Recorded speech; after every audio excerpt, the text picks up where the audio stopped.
हो सकता है आप शायद जानते हो कि ये सज्जन कौन है। ये है जॉर्ज ओम। लगभग 1827 के आसपास उन्होंने इस प्रसिद्ध ओम के नियम को दिया था, जिसके अनुसार एक चालक यानी कंडक्टर से होकर गुजरने वाली धारा यानी करंट उसके सिरों पर लगने वाले विभवांतर यानी पोटेंशियल डिफरेंस के समानुपाती होती है, प्रोपोर्शनल होती है। अब उस समय हम इलेक्ट्रॉनों के बारे में नहीं जानते थे, लेकिन जल्द ही करीब करीब 1900 के दशक के आसपास इसकी खोज हो गई थी। और फिर लोगों ने ये सवाल पूछना शुरू किया कि हम ओम के नियम को क्या इन सूक्ष्म इलेक्ट्रॉनों के दृष्टिकोण से व्युत्पन्न कर सकते हैं या फिर नहीं। और यही आप और हम मिलकर इस वीडियो में देखेंगे। बल्कि इसी एक वीडियो में नहीं, हम करीब करीब 3 या 4 वीडियोस बनाएंगे जिसमें हम इसके बारे में बात करेंगे। हम सूक्ष्म इलेक्ट्रॉनों से शुरू करेंगे और हम देखेंगे कि ओम का जो नियम है वो कैसे या क्यों सच है। और इस वीडियो में हम एक तो चालक के अंदर जो इलेक्ट्रॉन्स होते हैं उनकी गति के बारे में बात करेंगे, और दूसरा हम अपवाह वेग यानी ड्रिफ्ट वेलोसिटी की अवधारणा का भी आपको परिचय देंगे। तो चलिए इसकी शुरुआत करते हैं। तो शुरुआत एक प्रश्न से करते हैं। एक साधारण परिपथ यानी सर्किट पर विचार करिए जिसमें 5 एम्पियर की धारा बह रही है। आप शायद जानते हो कि ये धारा इलेक्ट्रॉनों के प्रवाह के कारण होती है, और ये इलेक्ट्रॉन बह रहे हैं क्योंकि वे, मान लीजिए बैटरी है तो बैटरी के धनात्मक टर्मिनल द्वारा आकर्षित हो रहे हैं।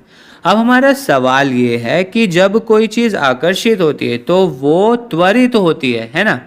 ठीक उसी तरह जैसे जब आप एक गेंद को गिराते हैं तो वो गुरुत्वाकर्षण बल के कारण नीचे की ओर त्वरित होती है। ऐसा नहीं होता है कि वो एक स्थिर वेग से नीचे गिर जाती है, वो नीचे की ओर त्वरित होती है, एक्सेलरेट होती है। इसी तरह ये इलेक्ट्रॉन जो है वो भी बैटरी के धनात्मक टर्मिनल की ओर त्वरित हो रहे होंगे, है ना। लेकिन अगर वे त्वरित हो रहे हैं तो इसका क्या मतलब है?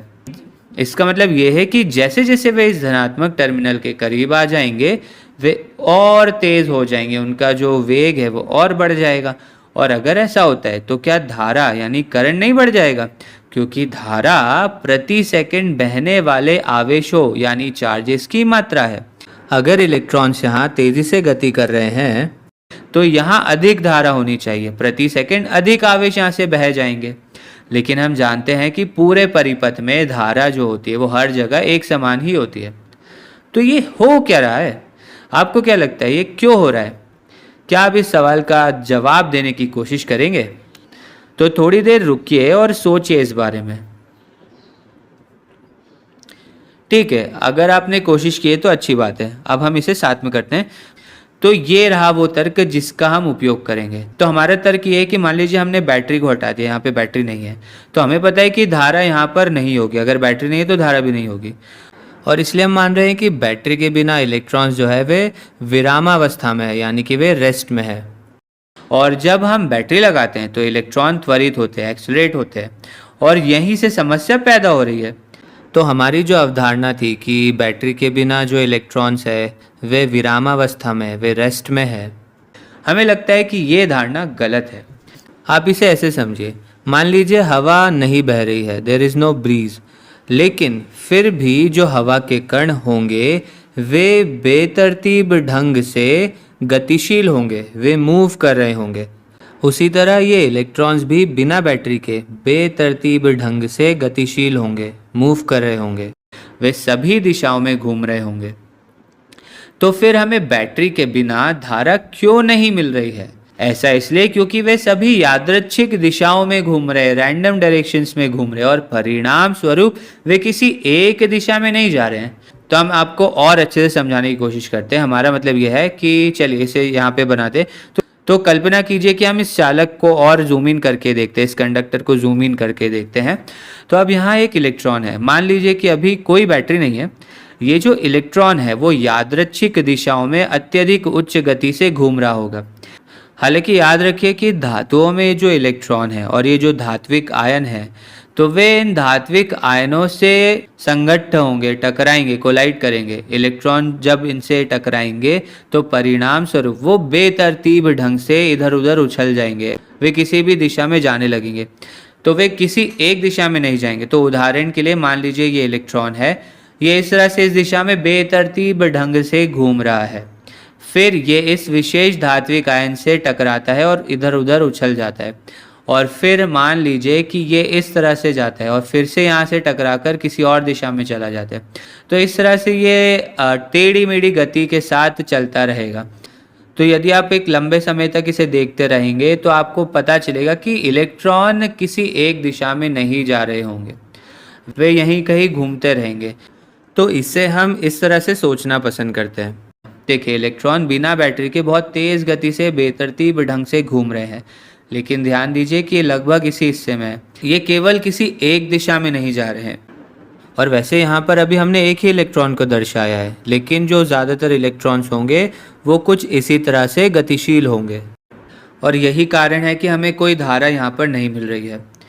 ये यादृच्छिक गति अत्यधिक उच्च गति होती है। ये तापमान के कारण है, टेम्परेचर के कारण है, यानी ऊष्मा ऊर्जा के कारण है, और इसलिए इसे हम तापीय गति यानी थर्मल मोशन कहते हैं। तो तापीय गति बहुत तेज़ गति होती है, लेकिन ये बेतरतीब ढंग से इधर उधर होती है, और औसतन वेग जो होता है वो शून्य होता है, और इसीलिए यहाँ पर कोई धारा नहीं होती है। ठीक है, तो अब सवाल आता है कि जब हम बैटरी लगाते हैं तो क्या हो जाता है। तो जब हम बैटरी लगाते हैं तो बैटरी के कारण इलेक्ट्रॉन्स पर एक बल लगता है, और इलेक्ट्रॉन उस बल का अनुभव करके त्वरित होंगे। तो मान लीजिए कि ये बल है और वो इस दिशा में है, तो यानी कि इलेक्ट्रॉन बैटरी के धनात्मक टर्मिनल से आकर्षित होंगे। आप वैद्युत क्षेत्र के संदर्भ में भी सोच सकते हैं, लेकिन अभी के लिए ये आवश्यक नहीं है। तो इलेक्ट्रॉन इस तरह से बल का अनुभव करेंगे। अब परिणाम स्वरूप इलेक्ट्रॉन अब थोड़ा थोड़ा अलग रास्ता अपनाएंगे, वो अलग रास्ते पर जाएंगे। तो क्योंकि ये दाईं ओर त्वरित हो रहा है, यहाँ से उछलने के बजाय ये यहाँ जाने के बजाय शायद दाईं ओर जाएगा, और फिर यहाँ से यहाँ जाने की बजाय ये शायद इस तरफ जाएगा, इस दिशा में जाएगा। तो ये इस तरह से चलता जाएगा, और इसलिए शायद ये यहाँ पर कहीं जाकर रुके। और अब आप जो देख रहे हैं वो ये है कि वैद्युत क्षेत्र या बैटरी की उपस्थिति में यहाँ रुकने की बजाय इलेक्ट्रॉन थोड़ा दाईं ओर रुक रहा है, और यही चीज़ यहाँ पर होती है। परिणाम स्वरूप अब इलेक्ट्रॉन धीरे धीरे और लगातार उस बल की दिशा में अपनी यात्रा शुरू कर देंगे। तो इस दिशा में चल रहे होंगे। फिर से हम आपको एक चीज़ दिखाते हैं। पहले की तरह ये बेतरतीब ढंग से तो घूम रहे हैं, लेकिन इस बार ध्यान दीजिए कि ये धीरे धीरे और लगातार जब तक बल लग रहा है वो इस दिशा में, चालक के इस दिशा में चलते रहेंगे। अब हम ये कहना पसंद करते हैं कि इलेक्ट्रॉन अपवाह कर रहे हैं, ड्रिफ्ट कर रहे हैं। सभी इलेक्ट्रॉन अंततः यही करेंगे, और यही गति जो है वो वैद्युत धारा यानी इलेक्ट्रिक करंट में योगदान करती है। ये अपवाह गति यानी ड्रिफ्ट मोशन होता है।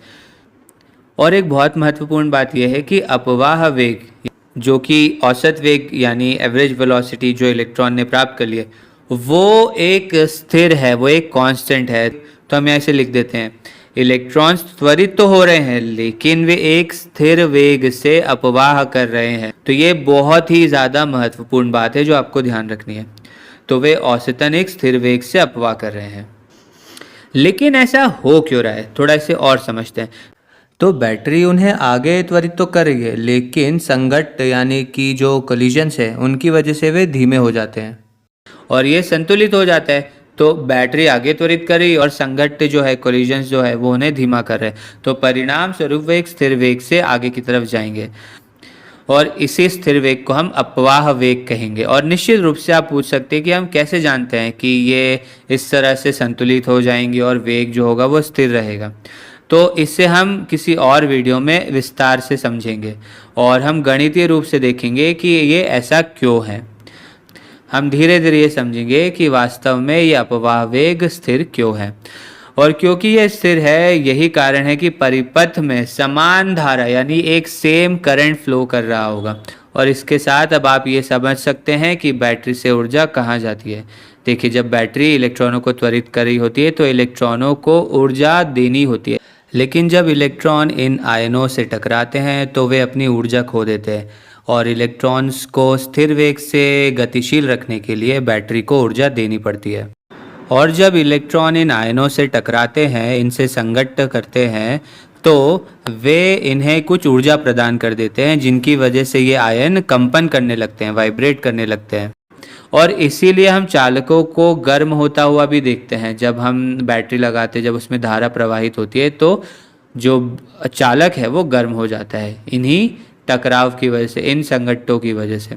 तो संक्षेप में इलेक्ट्रॉनों की तापीय गति बहुत अधिक होती है, जो सैकड़ों किलोमीटर प्रति सेकंड की गति से यात्रा करते हैं, लेकिन इससे वे किसी एक दिशा में नहीं जाते। लेकिन जब एक क्षेत्र की उपस्थिति हो, यानी एक बैटरी हम लगा दे, तो वे एक स्थिर वेग से अपवाह करना शुरू कर देते हैं और उसकी वजह से धारा का निर्माण होता है। और एक बहुत दिलचस्प बात यह है कि अपवाह वेग अविश्वसनीय रूप से बहुत कम होता है, ये मिलीमीटर प्रति सेकंड के आसपास का होता है। तो चलिए काम करते हैं, वीडियो खत्म करने से पहले हम सुनिश्चित करते हैं कि वास्तव में आपको ये समझ में आया या नहीं। तो आपसे हम 2 प्रश्न पूछना चाहते हैं। तो पहला प्रश्न ये कि कल्पना कीजिए कि हम इस क्षेत्र की ताकत को बढ़ा देते हैं, हम शायद एक और बड़ी बैटरी का उपयोग कर लेते हैं और हम क्षेत्र को बढ़ा देते हैं। तो हम चाहते हैं कि आप इस स्थिति में सोचें कि तापीय वेग का क्या होगा और आपको क्या लगता है कि अपवाह वेग का क्या होगा। तो आप वीडियो को रोकिए और सोचिए, क्या ये बढ़ेगा, कम होगा या वही रहेगा। तो ये पहला प्रश्न। अब दूसरा प्रश्न है कि अगर हम क्षेत्र को समान रखें लेकिन हम तापमान को बढ़ा दें, तब क्या होगा। तब क्या तापीय वेग में परिवर्तन आएगा या फिर क्या अपवाह वेग में परिवर्तन आएगा। तो थोड़ी देर रुकिए और इसके बारे में भी सोचिए। ठीक है, तो अगर आपने कोशिश की हो तो चलिए करते हैं। तापीय वेग यानी थर्मल वेलोसिटी से शुरुआत करते हैं। तापीय वेग तापमान के कारण था। ये एक यादृच्छिक गति है जो तापमान के कारण होती है, न कि क्षेत्र या बल के कारण। और इसीलिए पहले मामले में अगर हम तापमान नहीं बदल रहे हैं तो तापीय वेग वही रहेगा, समान रहेगा। हम बस ये कह रहे हैं कि vt जो है यानी तापीय वेग जो है वो समान रहेगा। ठीक है, अब आपको क्या लगता है कि अपवाह वेग का क्या होगा। अब ये जो अपवाह वेग होता है वो क्षेत्र के ऊपर निर्भर करता है। तो अगर क्षेत्र बढ़ेगा तो इससे वो अधिक त्वरण प्राप्त करेगा और बैटरी अधिक बल से उसे खींच रही होगी, इसलिए त्वरण बढ़ जाएगा, तो त्वरक बल जो है वो बढ़ जाएगा। अब आपको क्या लगता है कि संघट्टों का क्या होगा, कोलिजन्स का क्या होगा। तो तापीय वेग तो समान है, इसलिए संघट्टों में ज़्यादा कोई अंतर नहीं आएगा, नंबर ऑफ जो कोलिजन्स है उसमें ज़्यादा कोई अंतर नहीं आएगा। और इसीलिए हम ऐसा कह सकते हैं कि जो त्वरक बल है, एक्सेलरेटिंग फोर्स है, अब वो थोड़ा बढ़ गया है। तो परिणाम स्वरूप अब ये इस तरह से कुछ त्वरक बल के कारण इनका जो औसत वेग है वो बढ़ जाएगा, इसलिए अपवाह वेग यानी ड्रिफ्ट वेलोसिटी बढ़ जाएगी। आप उम्मीद करेंगे कि इलेक्ट्रॉन और तेज़ी से चलेंगे और परिणाम स्वरूप जो धारा है वो भी बढ़ जाएगी। और वैसे हम अगले वीडियोस में देखेंगे कि वैद्युत क्षेत्र अपवाह के बीच में क्या संबंध है। तो आप उम्मीद करेंगे कि अपवाह धारा यहाँ बढ़ेगी। ठीक है, तो इस मामले में तो अपवाह धारा बढ़ जाएगी। अब चलिए दूसरा मामला देखते हैं। तो दूसरे मामले में तापमान बढ़ रहा है और इसलिए हम उम्मीद करेंगे कि तापीय वेग जो है वो भी बढ़ जाएगा। तापमान बढ़ने पर अधिक ऊष्मा ऊर्जा होगी और इसलिए ये तेज़ी से चलेंगे और इसलिए तापीय वेग जो है, थर्मल वेलोसिटी जो है वो बढ़ जाएगी। अब अपवाह वेग का क्या होगा। तो त्वरक बल जो है वो तो सेम ही है, वो नहीं बदल रहा है क्योंकि हम क्षेत्र को नहीं बदल रहे हैं, लेकिन तापीय वेग बढ़ गया है और इस वजह से वो और ज़्यादा यादृच्छिक गति प्राप्त कर लेंगे। अब इनके और अधिक संघट्ट होंगे, कोलिजन्स होंगे। अधिक संघट्टों के कारण ये अधिक मंद हो जाएंगे, इसलिए अधिक विरोधी बल है। तो इसी वजह से परिणाम स्वरूप ये होगा कि संघट्टों के बढ़ने के कारण अब इनका जो अपवाह वेग है वो कम हो जाएगा। और निश्चित रूप से आप इसे और भी आगे बढ़ा सकते हैं। आप समझ सकते हैं कि इसका मतलब क्या है। तापमान में वृद्धि के साथ इलेक्ट्रॉन धीमी गति से अपवाह करेंगे और धारा कम हो जाएगी, और वास्तव में यही हम देखते हैं और इसकी चर्चा हम बाद में और विस्तार से करेंगे। तो इस वीडियो में हमें इतनी ही बात करनी थी। अब हम समाप्त करें उसके पहले एक चीज़ आपको बता देते हैं। ये जो मॉडल था, ये मॉडल एक जर्मन भौतिकविद पॉल ड्रूडा ने दिया था, इसीलिए इसे ड्रूडा मॉडल भी कहते हैं। और वैसे इस मॉडल में उन्होंने न्यूटनी यांत्रिकी का ही उपयोग किया था, जिसकी वजह से ये पूरी तरह से सही नहीं है, क्योंकि हमें पता है कि जो इलेक्ट्रॉन है वो एक क्वांटम कण है, उसमें हमें क्वांटम यांत्रिकी का उपयोग करना चाहिए। लेकिन फिर भी इस मॉडल से जो हमें रिजल्ट्स मिल रहे हैं वे काफ़ी उपयोगी है, और हम देखेंगे कि केवल न्यूटनी यांत्रिकी से भी हम ओम के नियम को व्युत्पन्न कर पाएंगे। तो चलिए फिर अगले वीडियो में मिलते हैं।